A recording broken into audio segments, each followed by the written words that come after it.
శ్రీకాళహస్తి వెళ్ళి దర్శనం చేసుకోని ఎందుకంటారంటే లోపలికి వెడుతున్నప్పుడే అపసవ్యంగా వెడతాడు. శివానుగ్రహం, శివుడు శాసిస్తాడు. అపసవ్యం నీకు ఇష్టం, వాడు నాకు అపసవ్యంగా వచ్చాడు, అవమానం నాకు, కానీ నేను దాన్ని సత్కారంగా స్వీకరిస్తున్నా, వాడి జోలికి నువ్వు వెళ్ళడానికి వీల్లేదు. ఎందుచేత అంటారేమో, గ్రహములకు స్వాతంత్ర్యము లేదు. చాలా మంది తెలియక శనీశ్వరుడు అంటుంటారు. శనీశ్వరుడు అన్న మాట లేదు అసలు. శనైశ్చరుడు, శనైహి చరహ. ఆయన చాలా మెల్లగా కదులుతాడు, మిగిలినటువంటి గ్రహాల్లాగా కదలడు, చాలా మందంగా కదులుతాడు. కాబట్టి మందుడు అని ఒక పేరు ఆయనకి.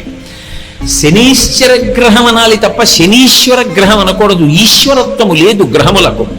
అవి మేమీ ఫలితం ఇచ్చి తీరుతాం అనవు. పరమశక్తివంతమైనటువంటి పరమశివుడు ఎక్కడున్నాడో ఆయన శాసనానికి అవి వశవర్తులవుతాయి. అవి వశవర్తులై ఆయన చెప్పిన మాట వింటాయి. నేను ఒకప్పుడు నా జీవితంలో ప్రత్యక్షంగా చూశా. ఒక చోట ఒక ఆయన ఒక వ్యక్తి యొక్క జాతక చక్రాన్ని చూశాడు. అన్నీ అద్భుతంగా చెప్పాడు.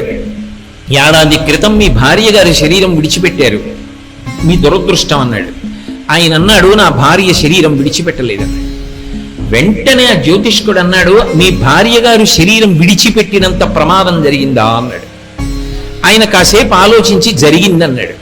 నువ్వు శివభక్తుడివా అని అడిగాడు. అవును, మేము ఇంట్లో శివారాధన చేస్తాం.